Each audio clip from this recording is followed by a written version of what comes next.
This is the Comics Alternative Eurocomics, reviews of Moby Dick and The Interview.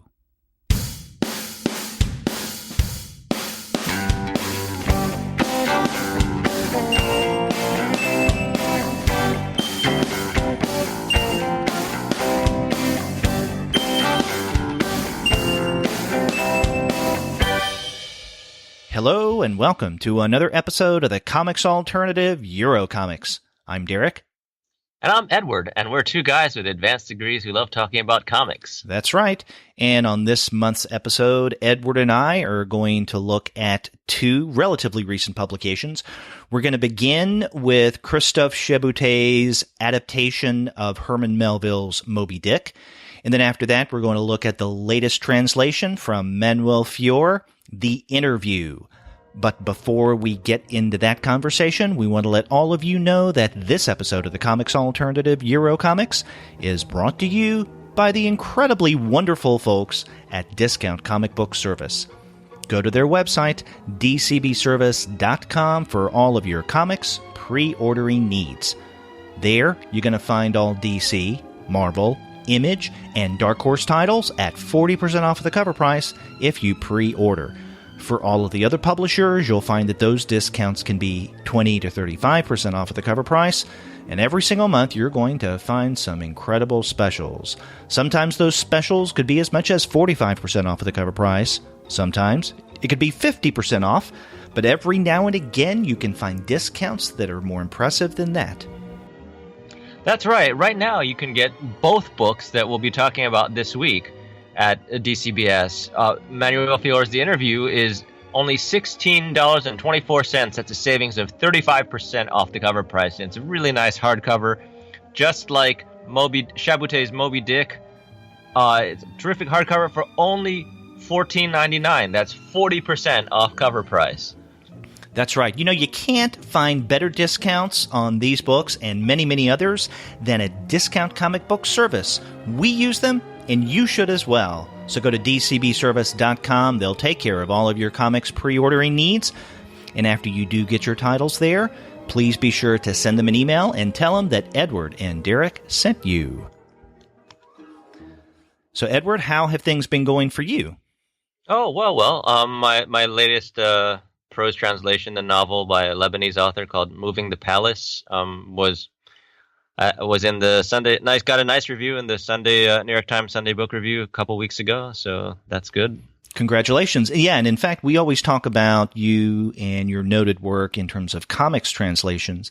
But we should remind our listeners that you do much more than just translation of comics or graphic albums.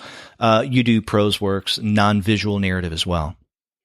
Oh yeah, and also I just found out that last night that my translation of a science fiction novel called The Deep Sea Divers Syndrome by Serge Brusilot that came out January 2016, but it's up for the Northern California Book Awards this year as well. It's a book I like to call Inception, directed by David Cronenberg. Wow. Okay, so our listeners can check those out. And in fact, why don't you guys, listening to this right now, send Edward an email. It's edward@comicsalternative.com, and congratulate him. Hey, thanks. Sounds great. Oh, and you've got big news because you'll be up at Heroes Con this coming weekend. Is that right? Exactly. And in fact, as this episode goes up, I think, because I'm still not sure when I'm going to be able to schedule this month's episode of the Eurocomic series, we should just be beginning Heroes Con. So if this goes up before the con, then yeah, we will be in Artist Alley at table AA99. And if you're at the con, definitely come out and say, hey. Yeah, stop by and see Derek, because I can't, and I wish I could. And Andy. And Andy. And yes. Get a Comics Alternative t-shirt.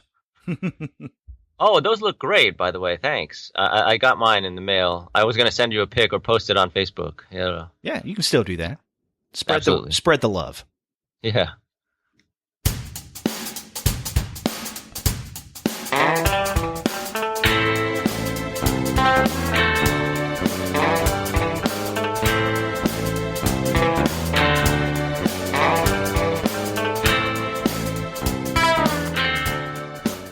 Well, speaking of spreading the love, we're going to spread some comics love right now, and we're going to begin with our first book, and this is the latest adaptation of Moby Dick.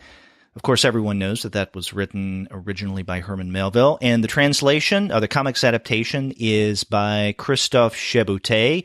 This came out from Dark Horse earlier this year, and this is something that Edward and I have been discussing dealing with on the show, and we're just now getting around to it. Yeah, in fact, the translation is credited to someone named Laure Dupont, but then there's another credit, which sometimes happens with the more commercial comics companies, for localization by Andy Grossberg. And I was going to ask you about that, because I think the interesting thing here is that you've got a lot of lore. You don't not only have read Melville's novel, but you've got a lot of lore. You have deep cuts for previous Moby Dick adaptations, and I'm coming to this as a total newbie, as one of those sad Americans who never read Moby Dick, so like I wondered about. I mean, I don't think translation is generally an issue in this book, so we can table that right off the bat. Like, I've done some weird jobs like that too, where like Shutter Island, for instance, got turned into a French graphic novel first, and then when the Americans wanted it, they just had me quote unquote translated it, but I just kind of bought the novel and then found the right passages and plugged them in. But I was wondering to what extent that was true in this book, because as the book goes on, I feel like a lot of the dialogue does feel like it could have just been taken straight from Moby Dick. But just in the first scene, I feel like there's some dialogue that isn't. That is. So I was wondering, but I mean, we don't have to answer that right away. But like, I do feel like sometimes there's a mixture of like dialogue that's specific to this book or speech balloon or adaptation, and dialogue that's straight from Melville's text. Is that true? Well, yeah, but in the comments that you just made, I mean, there was a lot packed into there, and there are at least three things that I wanted to for us to discuss about that. First, I want to mention the fact that Moby Dick is a well adapted novel in terms of comics, and we can discuss that. So this is Chabouté's is the latest in a long line of comics adaptations of this classic novel. Another thing we can discuss is familiarity with the original text, Moby Dick. And you and I were talking right before we turned on the mics. I'm very familiar with Moby Dick. You haven't read it yet. And I think that will provide an interesting contrast for us to discuss our approach to Chabouté's new adaptation.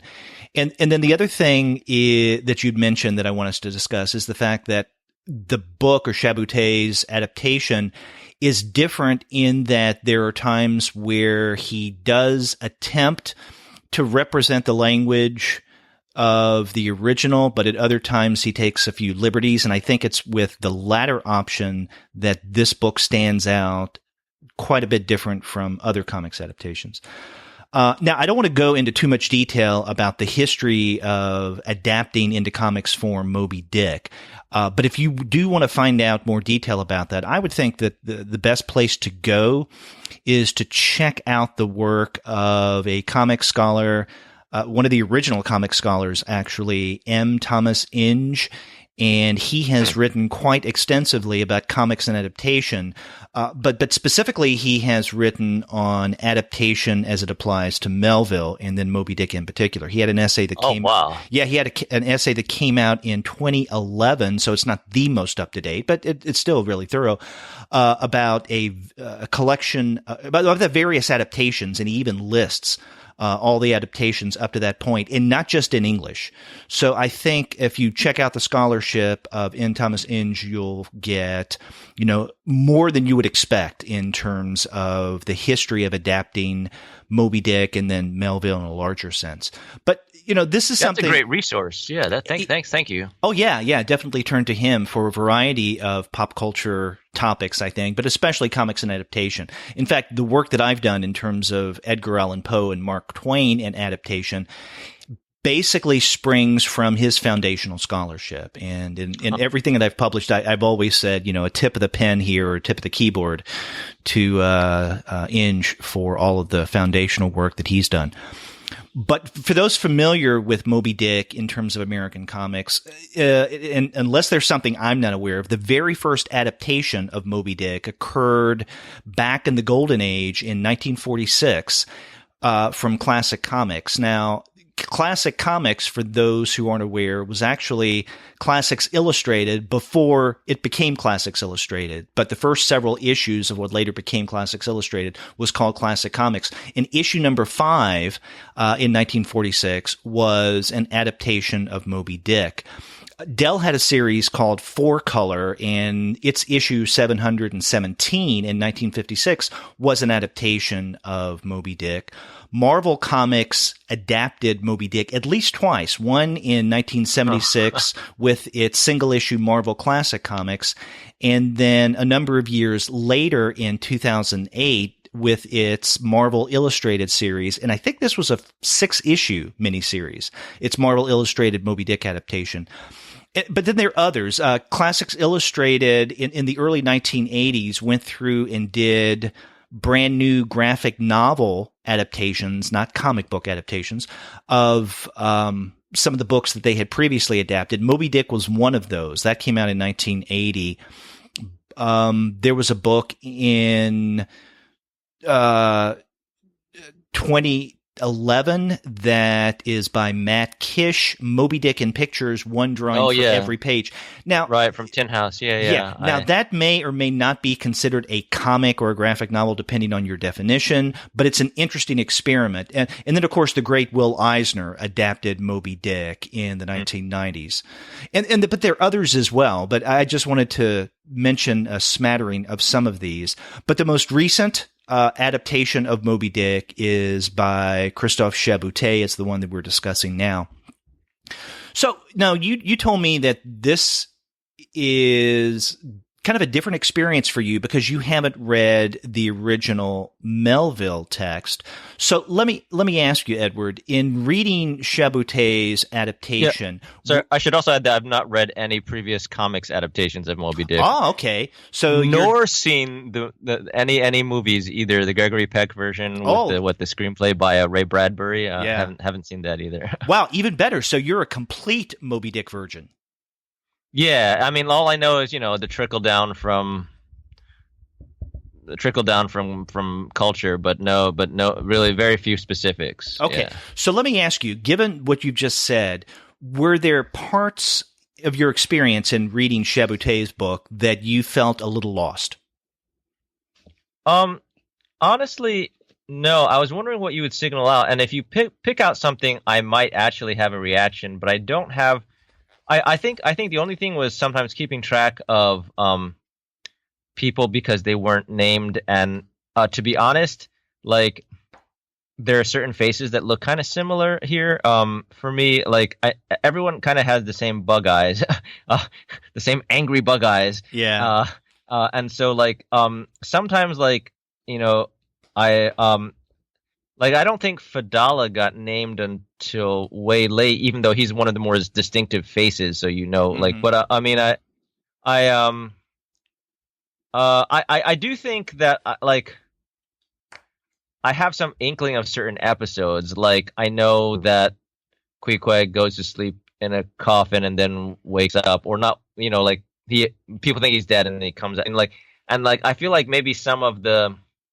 I don't know if it would be called dramatic or symbolic heft of that did not like strike me in that episode in the comic I feel like that might have been more somehow like striking or pivotal, or is supposed to be like, or maybe I just feel that way because that's one of the few episodes I know about, so I was expecting more from it. I don't know, like but I do think that I don't know that what are some of the things you had in mind? Well, I mean, you've mentioned one or two of them. It's interesting to hear your take on that scene. in the first half of this adaptation where Queequeg feels that he's ill, that he's about to die. And so he asks the ship's carpenter to make him, what he calls a canoe, which he means a coffin. And he lays down in it. And then there's this scene in Chabouté's text where he's there lying in the coffin with his eyes closed, and some of the crew members are there looking down at him, including Ishmael, who is the vocalizer of this text. Even though in this adaptation, I do want to kind of question that, but that's another matter. But that's an interesting point. Yeah. But and then all of a sudden, Queequeg opens his eyes and more or less says, "Okay, I'm not going to die. Let's go about our business." You're right. In the original novel, I think that is given more symbolic weight than what you see or could discern here in the text. And there are a few other scenes that are like that. I think that the significance of the doubloon that is nailed to the mast. Right, yeah. Doesn't come across near as effectively in this adaptation as it does in the original. You mentioned Fedallah. I think that he, along with a few other characters that are in this, because there's some significant characters who are left out, which is understandable, and I want to get to that in a moment. But they're not really introduced, in such a way to where it's clear exactly who those people are. In other words, I, being very familiar with Moby Dick, can read Chabouté's adaptation and fill in those blanks or those gaps that the adapters, Chabouté and the editors and whatnot, the translators may have left out, or just assume that the reader knows. And there were a few moments like this. And so I think that those like you who are, or at least this is my assumption, that those like you who are not familiar with the story of Moby Dick at all may be at times momentarily lost or kind of wondering what's going on or who's this character. But overall, you seem to think that the story is clear, generally speaking. Well, yeah, I think the story is clear. What I do think, I am constantly aware, I guess, of that. The story is clear, but in a very functional way, and so I do have a lingering feeling when I read the adaptation that characters are lumped together. If there were, I don't mean composited into one character, or if that were the case, I wouldn't be able to point to it. I just meant the treatment of Fedallah, for instance. Fedallah and a bunch of others, I think, are just for most of the story, with the exception of a few key scenes. For most of the story, they're just referred to as pagans or harpooners, and they kind of appear in three together, I don't know, like the bounty hunters in Empire Strikes Back in front of Darth Vader or something. There's kind of a lump. So I'm aware throughout that there's a lot of maybe deeper character work that is not that I'm not really getting in this particular telling.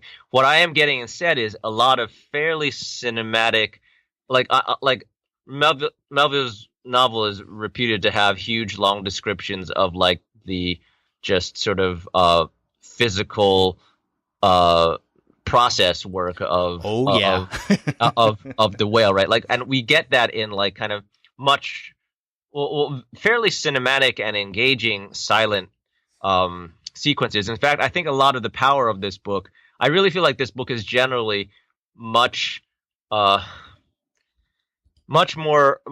surer on its feet when it's doing silent passages than when it's doing the dialogue scenes. Right. Okay, so let me ask you this. Now, toward the beginning, we get to the chapter Going Aboard. And by the way, the chapter titles in this adaptation reflect the chapter titles in the original Melville novel. However, I mean, obviously Chabouté doesn't include every single chapter because there are hundreds, or well over 100 in the original Moby Dick. So he does pull quotes, right? Right. There's some pull quotes as well. But let me ask you, in that chapter Going Aboard, where you see there are 3 panels at the top of that first page of at least story after the title of the chapter, that you see some men going aboard the ship, and it's kind of shadowy.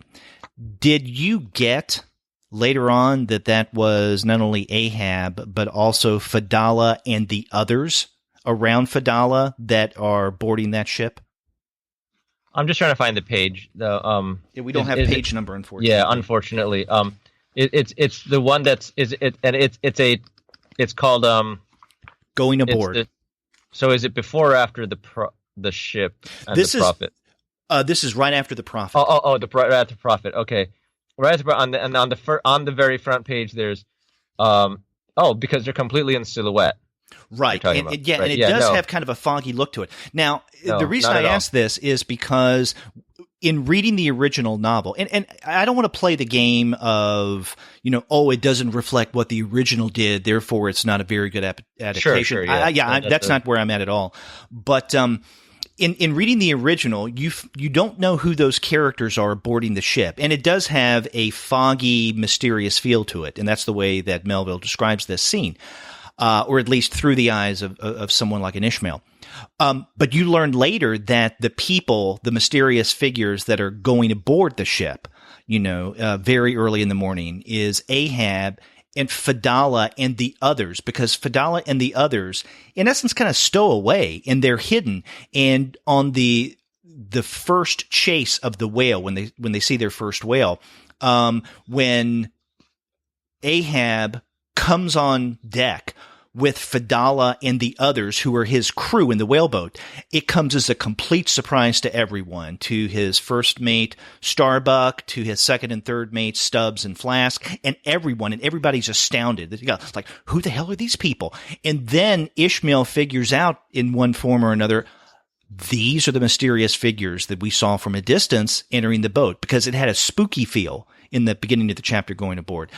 I see. Now, having read the novel, you realize that. That's why I was curious if you could kind of put two and two together. I didn't think that it was that clear.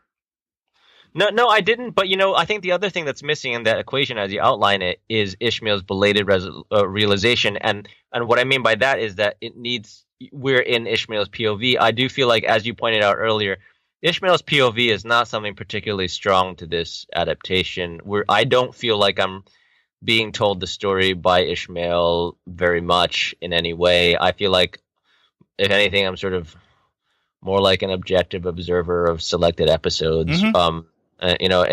It's interesting that, I don't think it's a spoiler, but the famous first line of Moby Dick doesn't appear till the end of this book, is the last line that the book closes on, right? Yeah, what did you think of that? Yeah.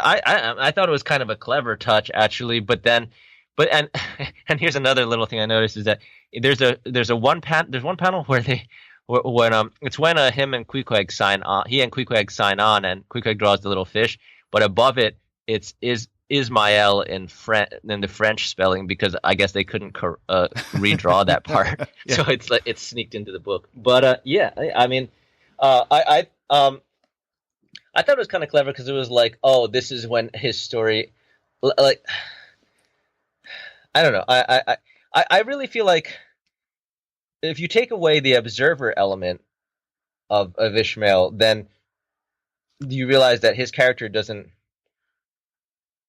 do much, right?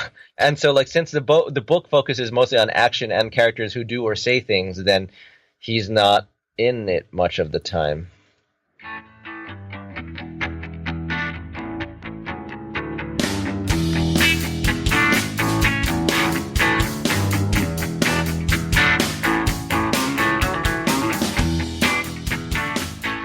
And I'm glad that you mentioned, and this is not a spoiler by any means, that the book ends with the words, "Call me Ishmael."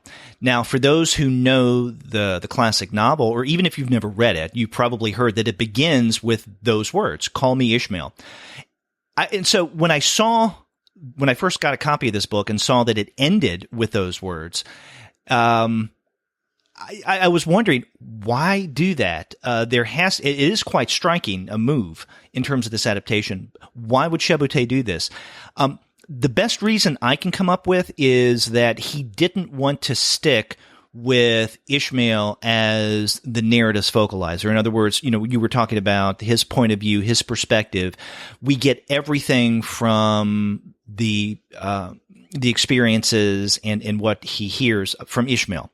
And I think because Chabouté didn't necessarily, I'm assuming, didn't want to lock himself into that perspective of Ishmael as the sole point of view, that he waited until the end to use that line. Another thing that's notable about the ending is that we see Ishmael lost at sea on top of Queequeg's coffin, which has been repurposed as a buoy. And of course, it's interesting that he is saved by a coffin representation of death, right? So, one of the great ironies of this novel.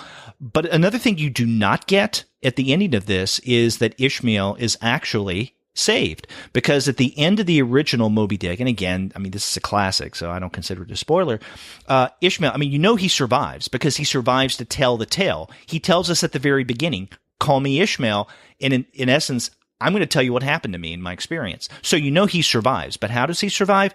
Well, in the original novel, he's picked up and saved by the Rachel. And we do see the Rachel. Not every ship that the Pequod encounters on its journey is represented here in this adaptation, but the Rachel is.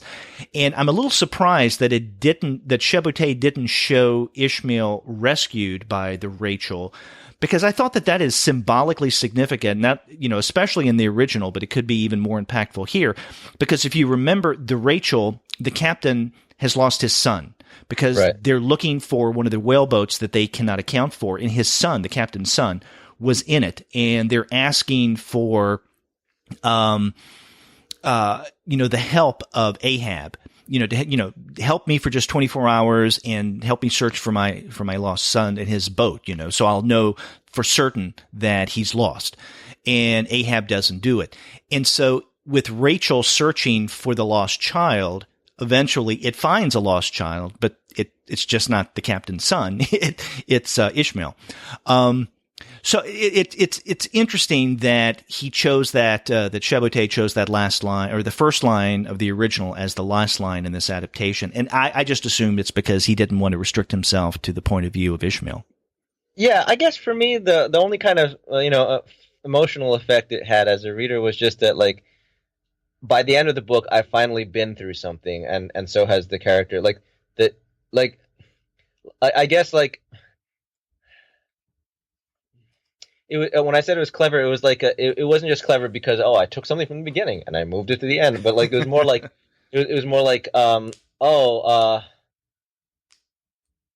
here is the wanderer. Here is, if he's beleaguered and wearied, now you know why. Like this, so like it kind of like because he kind of draws him as just kind of this feckless, wide-eyed youth with a dopey expression on his face most of the time, like what's going on, kind of. So then like by the end, when he's all alone at sea on this coffin and he says, "Call me Ishmael," it's like, oh, okay, so you're beleaguered, but we it's like you've earned the right to say that line, and we know why now. Right, exactly. That makes him who he is, his experience. Yeah, and I do think that was what the book left me, the adaptation left me with by closing on that. Right. And I yeah. Now, something we hadn't brought up yet is the foreword of this book, and the foreword is written by John Arcudi. And one of the things that he points out is that this is a different kind of adaptation, and I think he does rightly observe, Arcudi does, that with most adaptations of Moby Dick, of any sort, but especially in comics, they're primarily concerned with a chase. The actual chase, being on board, chasing specifically Moby Dick. And Arcudi points out that there's much more that's going on in Chabouté's adaptation, and it's similar to the experience of being on a ship at sea, in that there are these long stretches that are without action, where you're just kind of waiting, and it may seem a little boring and drawn out at times. And I think Chabouté does represent that quite well. You pointed out some of the effective wordless sections, and I think that those are quite significant, and I agree with you that I think that Chabouté handles those very, very well.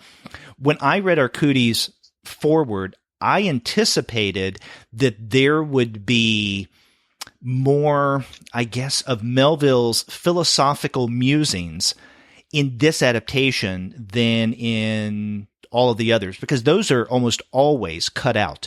Now, for those who've read the original Moby Dick, you know that it's not just the story proper, that every now and again, and sometimes quite frequently, depending on whether you think that those are entertaining or not, there are these momentary pauses where Melville, through the voice of Ishmael, will devote a chapter or two to philosophical musings or lists or explanation or descriptions. A famous example of one of those is the chapter Cetology, and then the one, and I can't remember the name of it, that immediately follows that, which basically is nothing more than a listing of the different kinds of whales. And so the first time I read Moby Dick, I kept asking myself, my God, how much longer is this chapter going to go on? It's like reading a biology book, and, nothing wrong with that. I just didn't sign up for this when I picked up this novel. And then there are a variety of other chapters, like, for instance, The Whiteness of the Whale, and the chapter, one of my favorites, Brit, that are these philosophical musings that sometimes begin when Ishmael is not really doing anything, and he's just looking off into the distance, looking at the horizon. His mind wanders, and he has these deep thoughts. And so these are, I think, occasions for Melville to explore in a philosophical sense some of these larger themes that are later on played out in the action. Now, we don't get that, though. So when I read Arcudi's foreword, I thought that, those pauses, those drawn-out spaces, we would get more of the philosophical musings. They're not there, though. So if you're expecting that from this adaptation, you won't get it. I can understand why Chabouté didn't do that, because that would be, I think, quite a bit challenging to represent in comics form. Oh no, it's a very action focused book, and then that's why I guess I felt like the story was clear. It was just people were moving through it, and I do think the action is perhaps even more successful than the dialogue scenes. And the reason I say that is because I'm not blown away. I've said this already, but I'm not blown away by how he handles faces. I feel like everyone is just kind of bug-eyed, and sometimes in the early going, I thought Starbuck and Ishmael looked very similar, but then that's a good point. Yeah, I thought so as well. But when he gets into the wordless scenes, the silent action scenes, I feel like they really carry a lot of.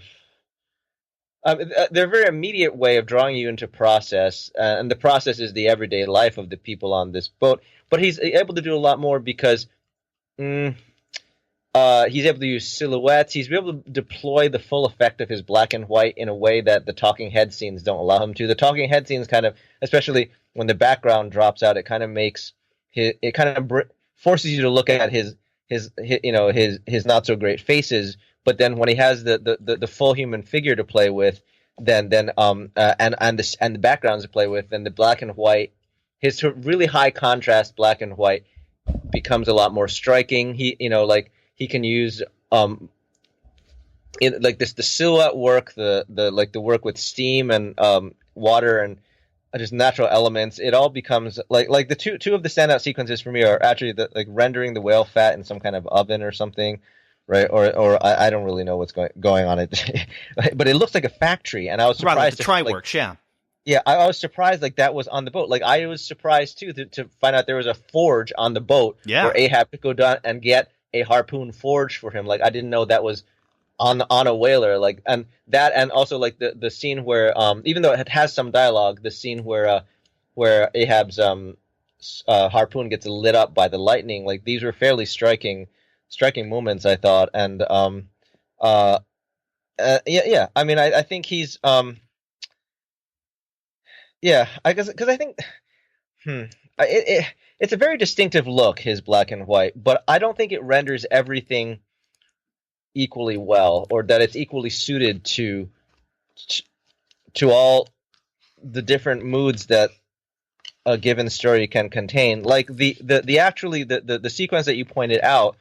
With them boarding the ship and going aboard, it's like when I first saw those first few images of going aboard, literally the only thing that crossed my head was, oh, he did that black and white thing where he sort of scratches off a layer or something, and he just like he did earlier in the book when when Ishmael was looking for a tavern and a place to stay for the night. And like that's the only thing that clicked in my head was like the sort of visual, like, oh yeah, that's the same technique there. And in both places it felt kind of like a limited technique to me. It felt like I didn't think it really conveyed mist to me. It conveyed this is very uncharitable, and I don't mean it to be this uncharitable. But it felt like, one of those lotto tickets where you start scratching off the Oh yeah. just because like, because where the materiality of the drawing, It looks like it's scratched off. Yeah, you're more aware of the materiality of it than you are of what it's depicting, and that's not always a bad thing. That can be employed to great conscious effect. But like, I do think that like there's a certain flatness to the black and white where, especially in large crowd scenes, it also seems to me like the lighting is always high key. It's because he can't really do that many shadows without getting it kind of confusing and weird looking. So then it's always like, like high key bright day lighting, right. and it gets kind of there's a similarity to right. it. I mean, there's a repetitiveness to right. it. And we should mention that, we've been talking about this as a black and white visual text. I mean, this is black and white in the strictest sense. And so we're not dealing with shades of gray here. I mean, it's either black or white. I agree with you that there are some passages visually that are more successful than others, but it's interesting that some of the scenes that you mentioned, for instance, the try-works, the forge and whatnot, you say, I didn't know that they did that on whaling ships. That's the kind of, I guess, adapted scenes that you don't find in the vast majority of the other adaptations of Moby Dick. And I'm really glad that Chabouté chose to include those, because part of the power of Moby Dick is not just the story of chasing, the great white whale and Ahab being monomaniacal and all of that, and then Queequeg and, his deal. But it's what takes place, the life of a sailor, of a whaler in particular. And that comes out in those kind of daily moments, as Arcudi was pointing out, that, in the original, that Chabouté brings out in his adaptation. And I appreciate that. Now, yeah, I did as well. I mean, because that's one of the oldest fiction tricks in the book, right? Is faithful, like people will get sucked in by process if you know how to narrate it, right? And that's what he's doing. In these silent sections, he's using the graphic medium to narrate it right. Yeah. Now, I was mentioning what Chabouté chooses to include that most adapters, the vast majority of them, do not. There are some significant scenes and characters, especially, that are not in this adaptation. Now, let me preface what I'm about to say by saying that it's my belief that one could never successfully adapt Moby Dick into comic form or any form, film, and we've never had, I don't think, a completely successful film adaptation of Moby Dick, just because the book is so massive. And I'm not even talking about page length. I'm talking about in what it attempts to do in terms of the lists and the philosophical musings and the larger themes, all of that. And so there have to be significant chunks that are going to be cut out. And, and so an adapter like, in this case, Chabouté, has to decide who to cut, what to cut, and all of that. I'll tell you one of my biggest, so after having said all that, I will say that my biggest disappointment of what was cut in here is the character Pip. Pip is one of my favorite characters in Moby Dick. And for those who aren't familiar with the novel, Pip is a cabin boy. He's an African American, and he really doesn't play much of any role in the first half of the novel. But as the story progresses and they're on out to sea, we learn that Pip is not only the cabin boy, but he's someone who he carries a tambourine around and tries to keep the mood light on ship, especially with Ahab. And he's someone who stays by, for the most part, Ahab's side. There is an important scene in the book where at one point when they see a whale, not Moby Dick, but they take the whaleboats out, and Pip goes in one of the whaleboats, and something happens. He's startled, and he leaps out of the boat, the whaleboat.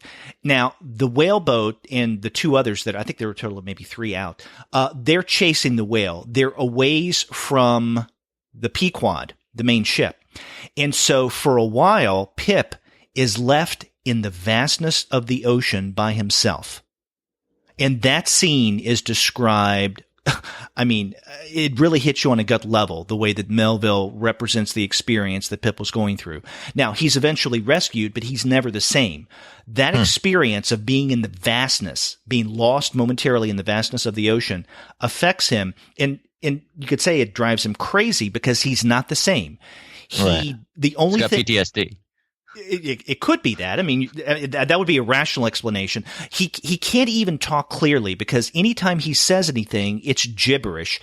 After that moment, when he comes back to the ship and he's not the same, Ahab feels especially close to him because Ahab feels that Pip has seen reality the way that it really is.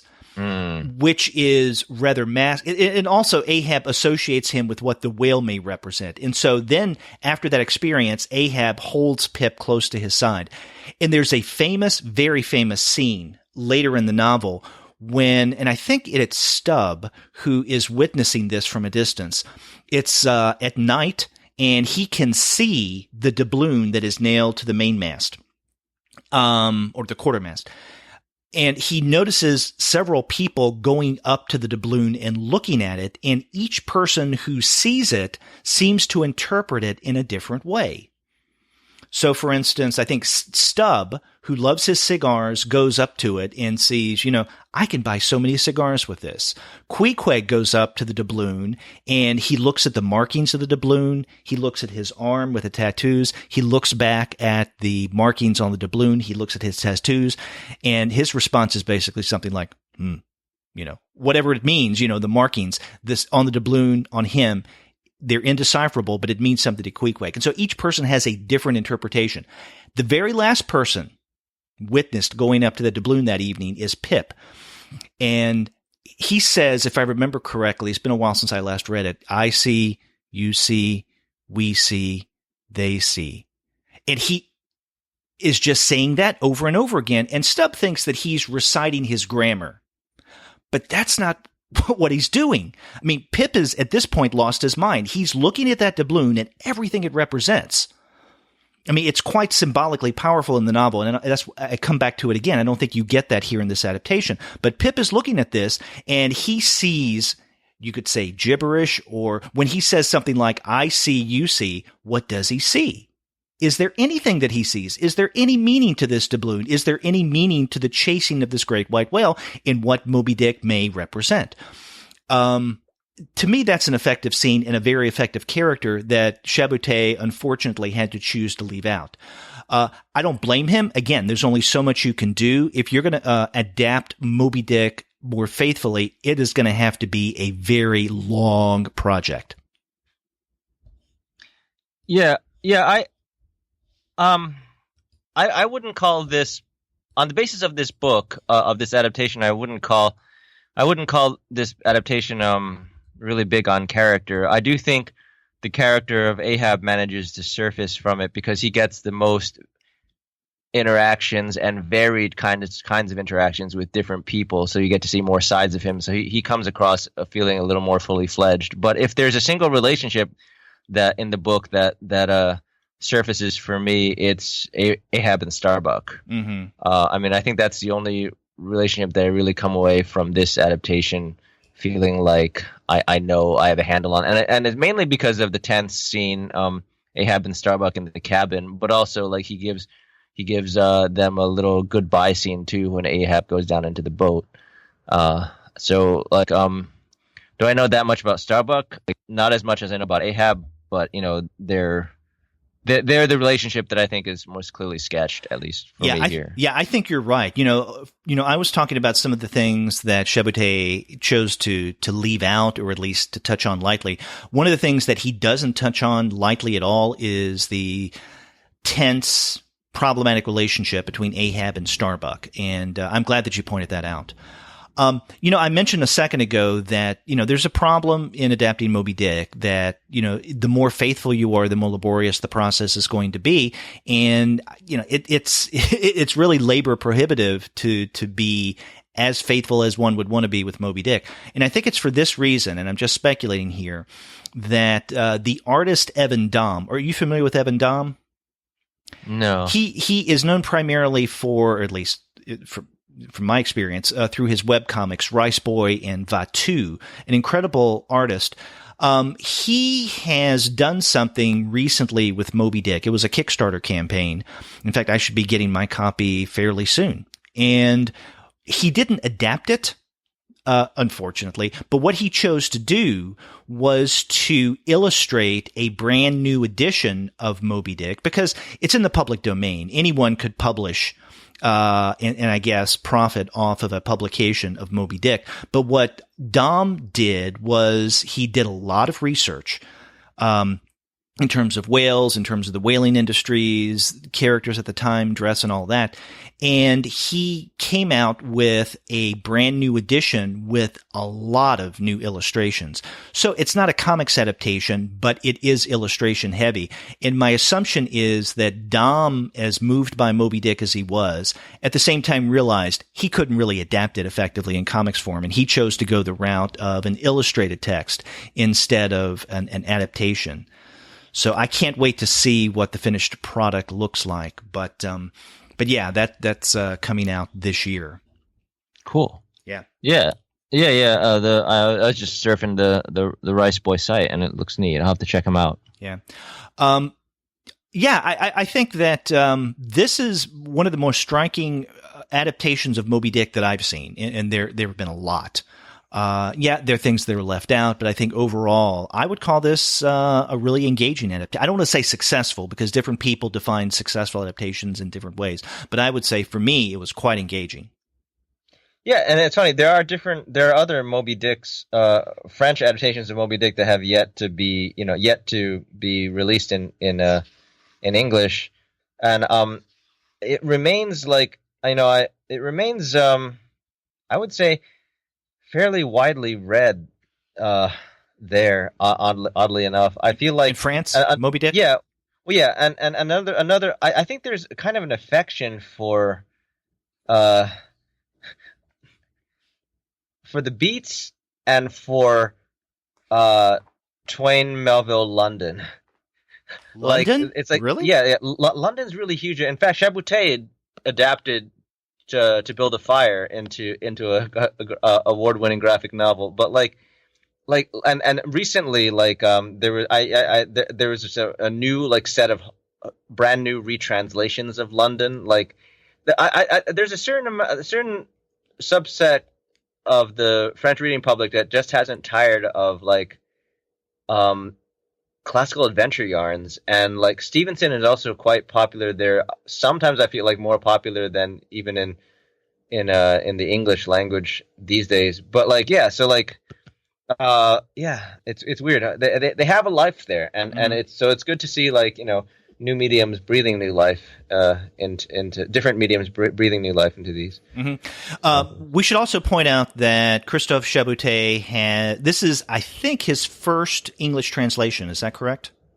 Yeah, I think so. But he's got two new books that are going to be coming out later this summer, both from Gallery 13, which is an imprint of Simon & Schuster. Next month in July is a new book, Alone, and in fact, you and I have discussed plans to review that in an upcoming episode. And then in September, again through Gallery 13, he has the book Park Bench that will be coming out. Huh. So this is the year of Chabouté. Yeah. That's cool. That's cool.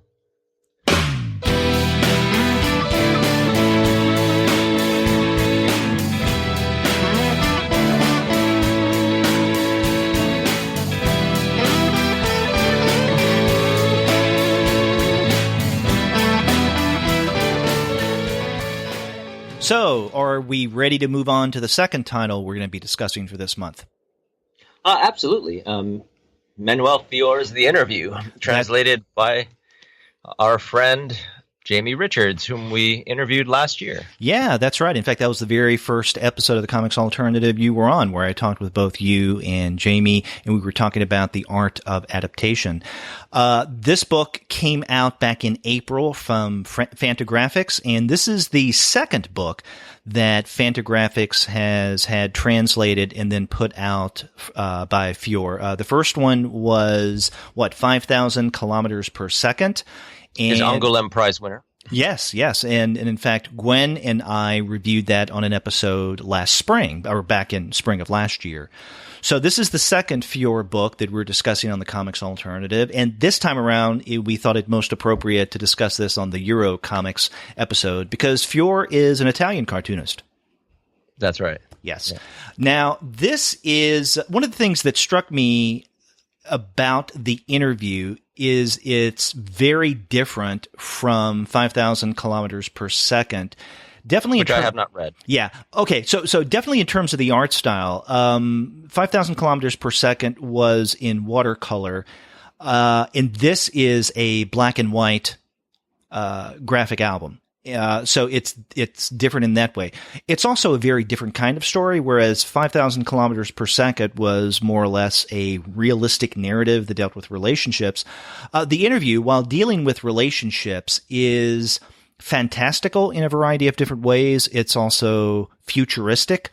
So I think one could rightly describe it as a kind of science fiction or fitting within that genre in some form or another. But the bottom line, it's a different kind of story. And I was a little surprised, nicely so, when I read the interview. Now, if you were describing the interview to someone who's not familiar with this, the story, how would you do so?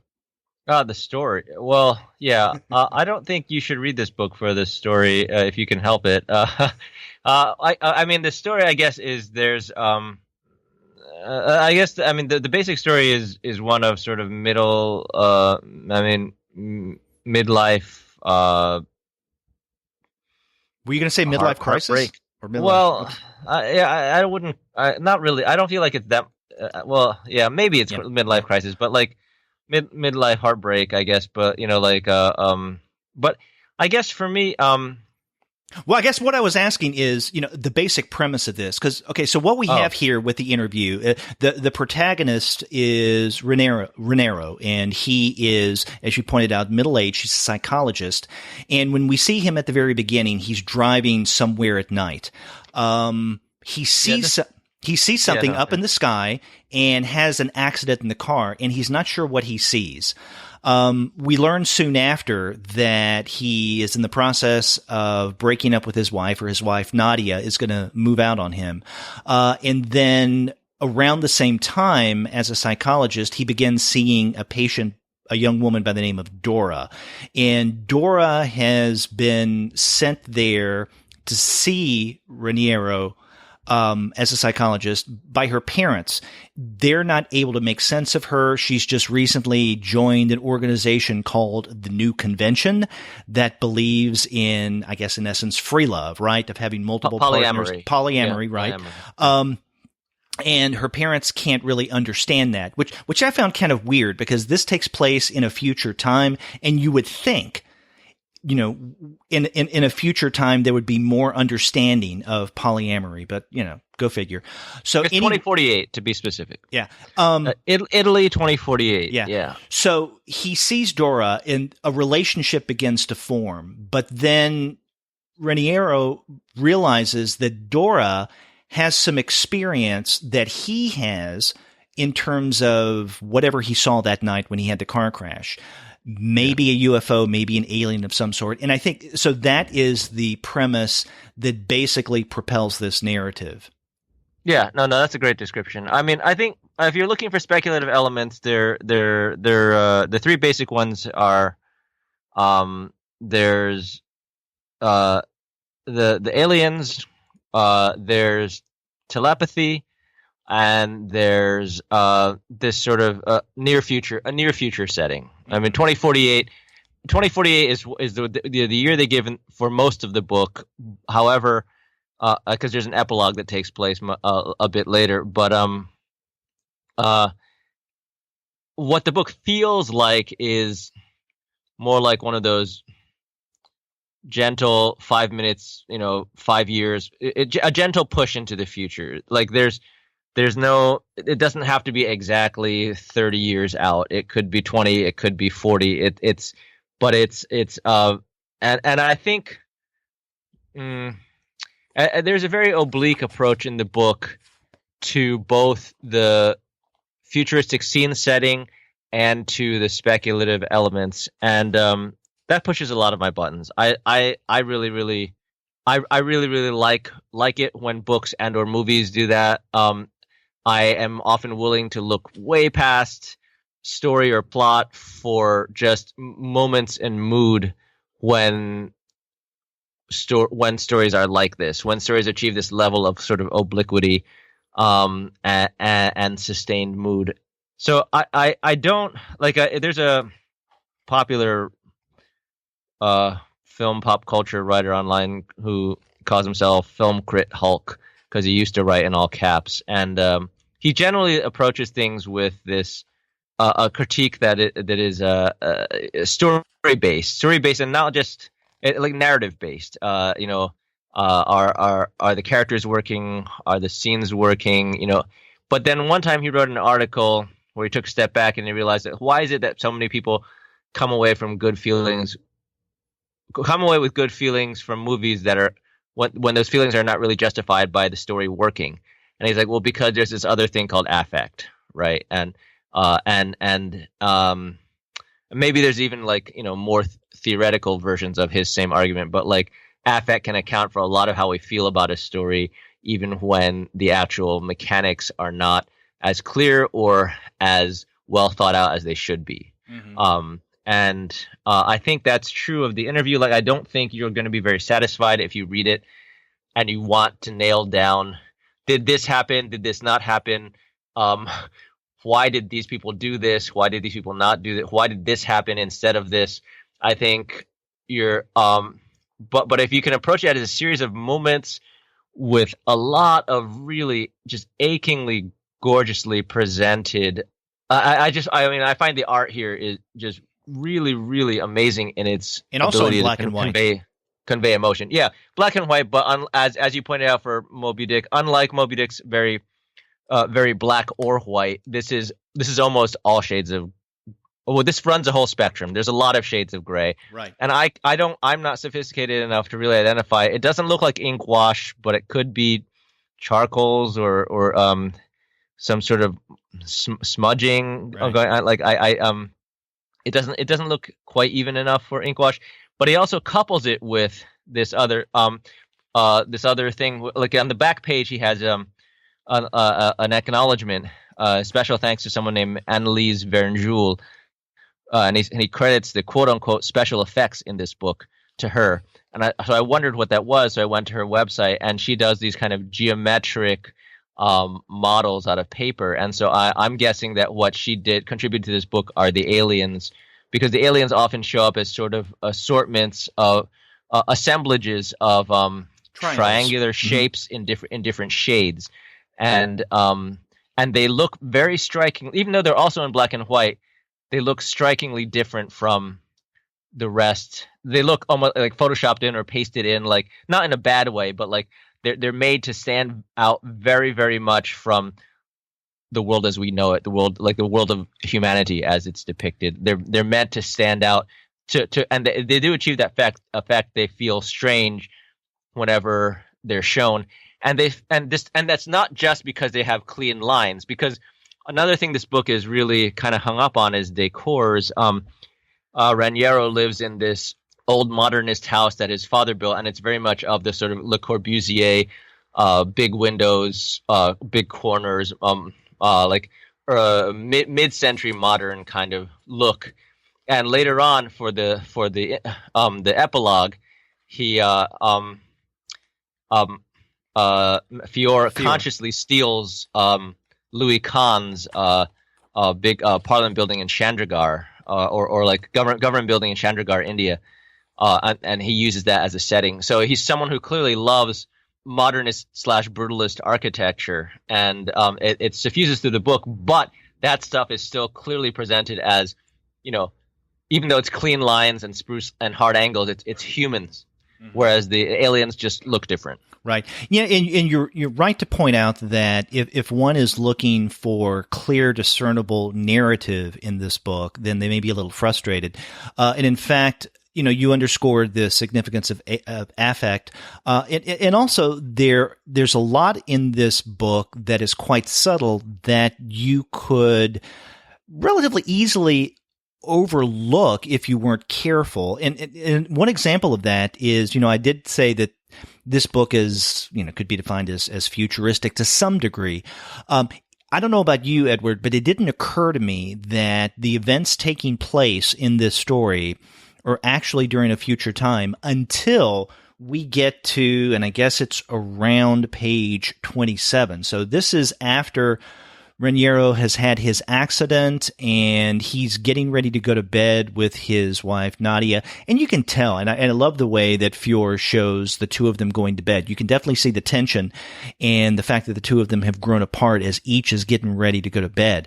But as they're laying down, Raniero says to his wife, "Would you do me a favor? Could you change the picture?"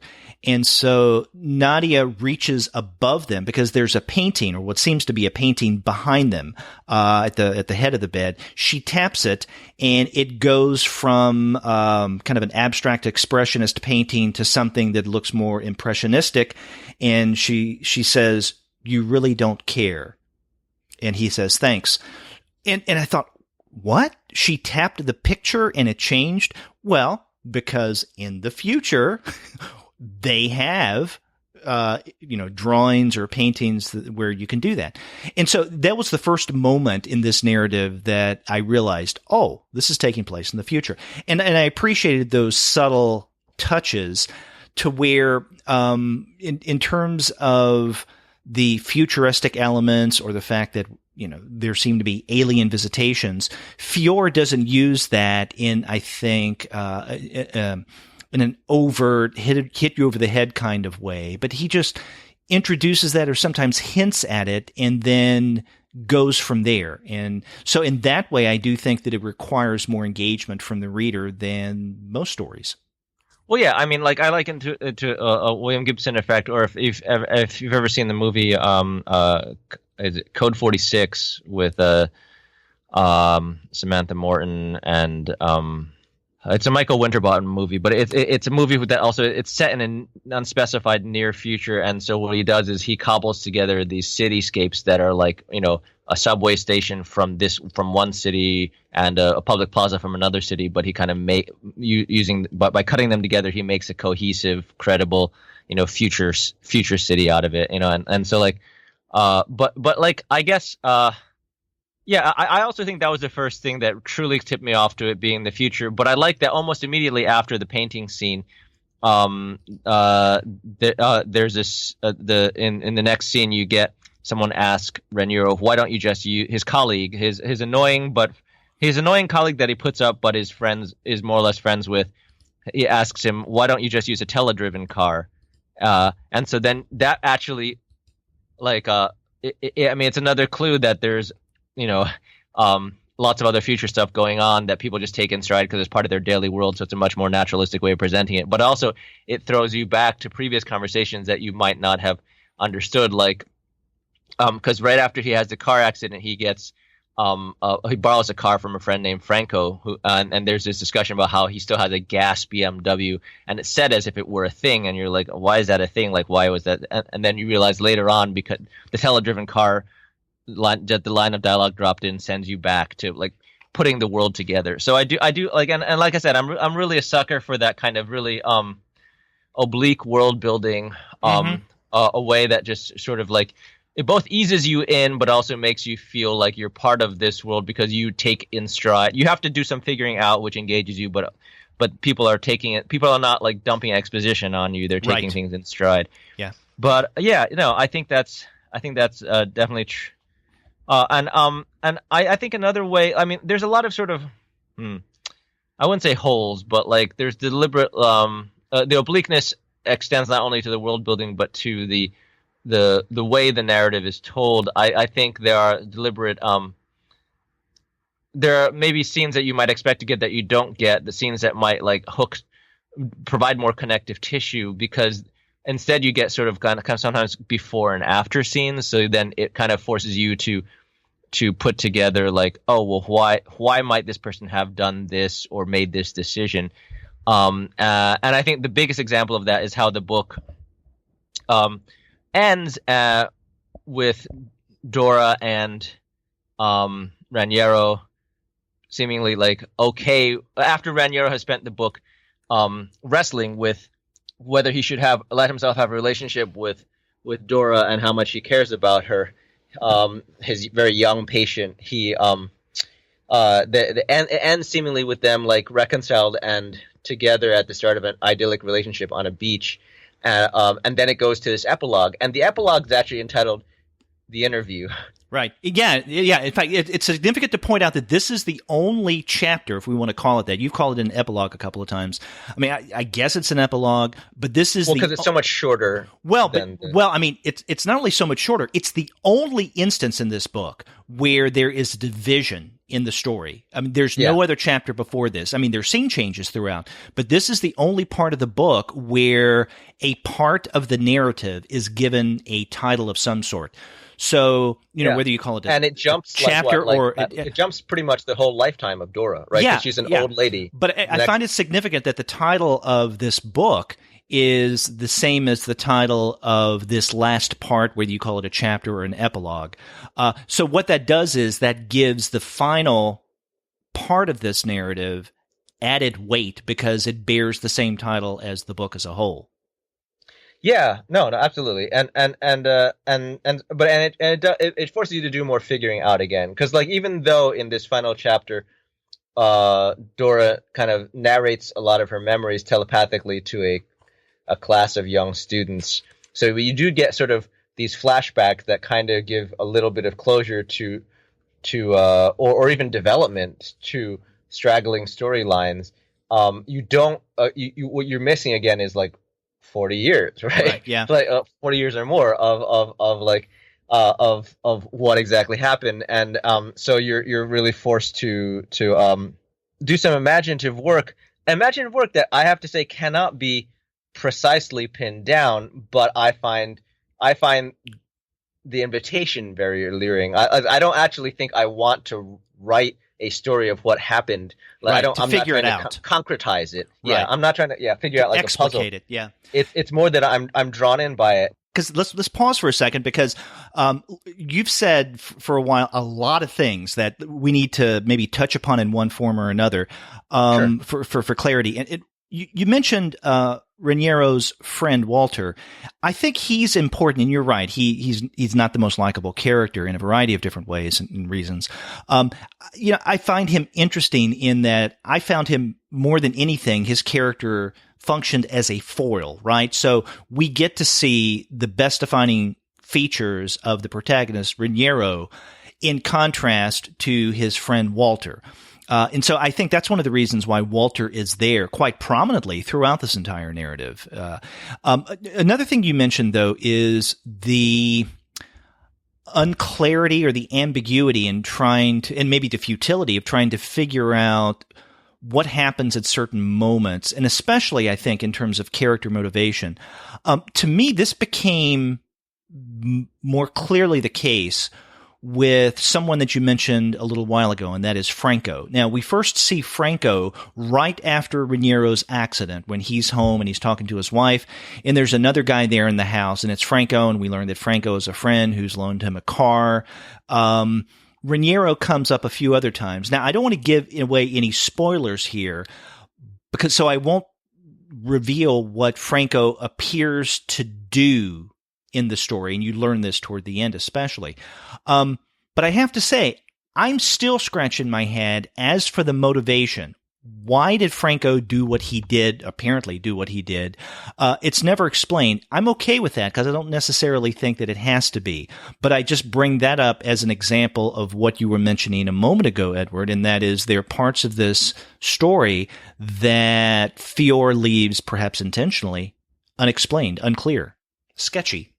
Yeah, I mean, at the same time, I think a lot of it's balanced for me by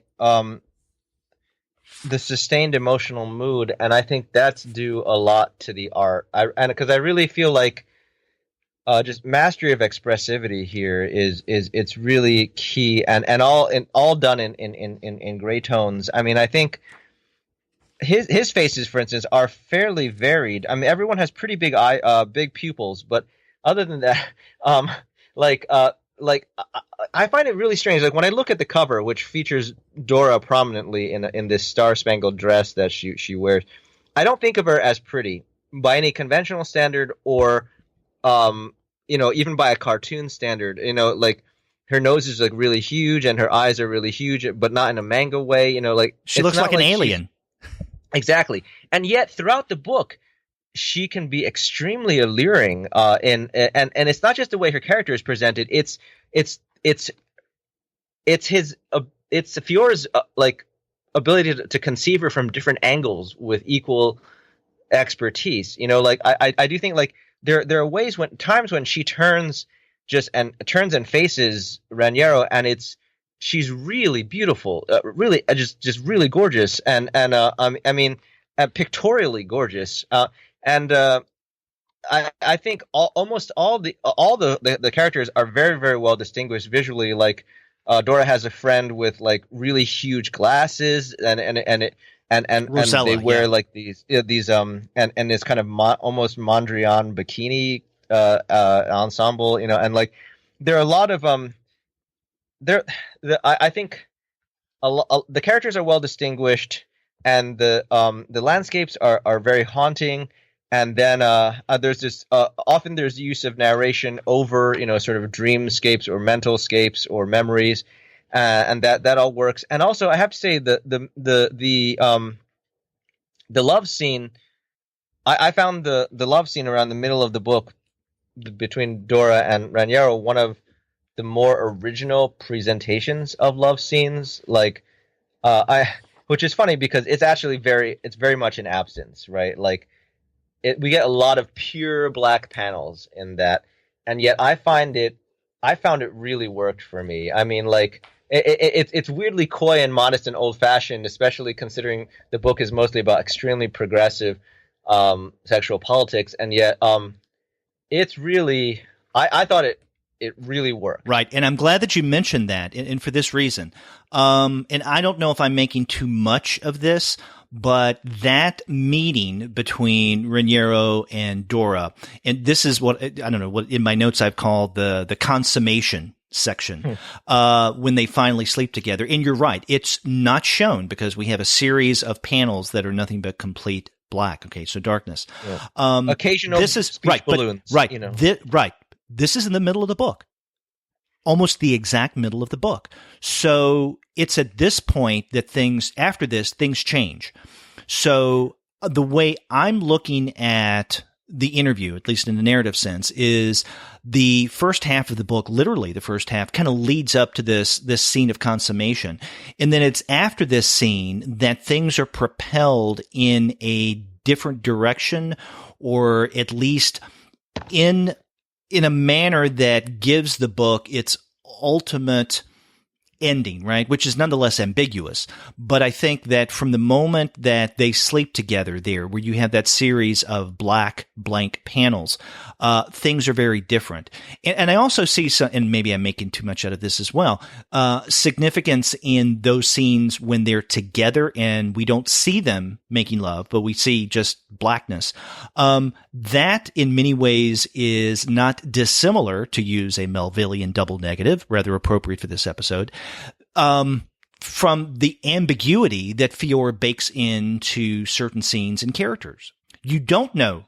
And I like that. I like that lack of explication or explanation or revelation. No, and it feels very right for these two characters to have an absolutely black blank love scene, because these two characters are very much, it's a literalization of them fumbling their way toward each other. Like neither of them knows what they're doing or getting into, and they're both fairly hesitant about it in their different ways. She's more forward about, just bodily relationships, and he has an older fashioned approach to and plus he's a married man, but he's a married man in Italy, so maybe there's mitigation. But like I do feel like it's odd on some odd level. It's a literalization of that emotional dynamic, and it's not banal. And also and it ends with there's a couple pages of straight black with speech or occasional speech balloons, but then it ends with a really, really gorgeous nude of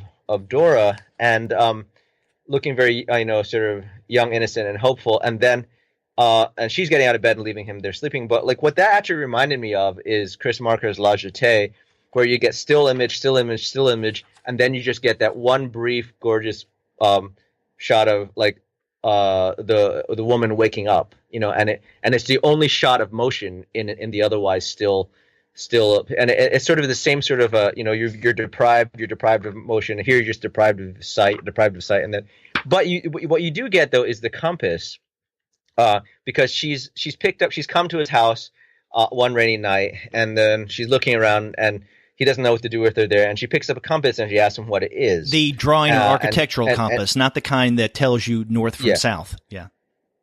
Right. And he does, and then later in their fumbling around in the scene, in the love scene, it seems he pricks himself on the compass. And much later on, when she's an older woman, she's wearing that around her neck, and it's a very touching thing because it's such a tiny detail that there's no close up of it. There's nothing drawn to it. And I was actually almost even slightly bummed, just a tiny bit bummed, that they went back and kind of revisited that love scene in the epilogue / last chapter. Yeah. Because it does. I was happy. I was totally fine with that playing out the way I wasn't. It wasn't devastating. It didn't ruin the book or anything for me. But I think it was.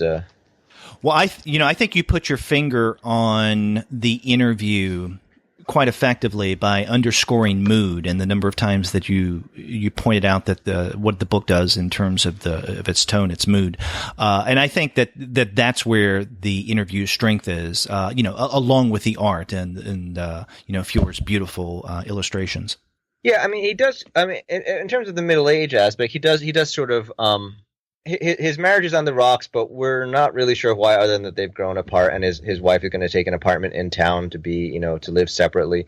But it's not like he's got a rich life either. He's not too happy with it, and I feel like it's just it felt to me like a very believable place to end up in your life, because like Walter's his friend, but Walter's not much of a friend. As you pointed out, he's kind of a jerk. But like you stick with him because he's what you have by then, and he's around, and it feels realistic in that sense of anime too, of just I'm at this place in my life when I don't know what to do next, and the options aren't really amazing. But it's not despair, and it's not dire. It's just kind of gray, I think the more conventional way would be to make much, much more of this sexual relationship with a young woman, but that's downplayed in favor of this speculative elements. Right. It's much more subtle. And again, it gets back to something that you were mentioning earlier. I mean, the book relying so much on mood and innuendo, and also a lack of explication, right? Or explanation of what's going on. And I think that's to the interview's strength. Yeah, no, absolutely. I do think, and well, I mean, just in terms of plot, like we don't know exactly what the ramifications of telepathy or the alien visitations really become. We just know that they now exist.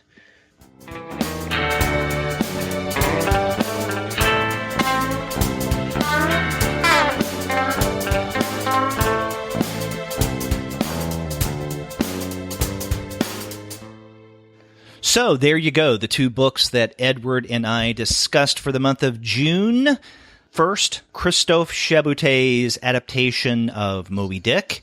And next we looked at Manuel Fjore's The Interview. So two quite different books. I guess the one thing that they have in common is they're neither in color.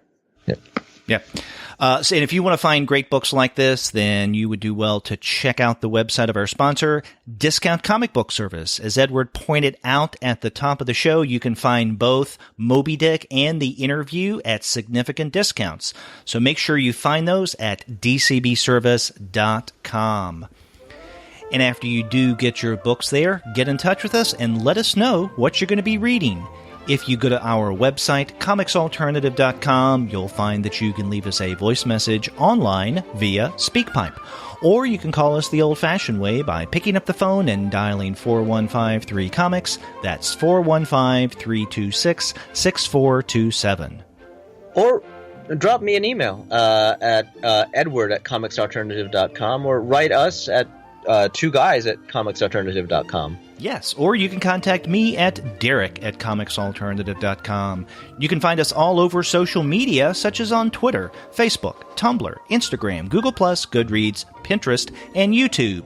You can subscribe to the podcast through iTunes. You can stream us on Stitcher. You can also find us on TuneIn, on Spotify, on iHeartRadio, and on Google Play Music. But you can find every single one of our episodes, as well as the reviews and comics-related commentary that we post on our blog, simply by going to our website, comicsalternative.com. So a lot of ways for people to get in touch with us.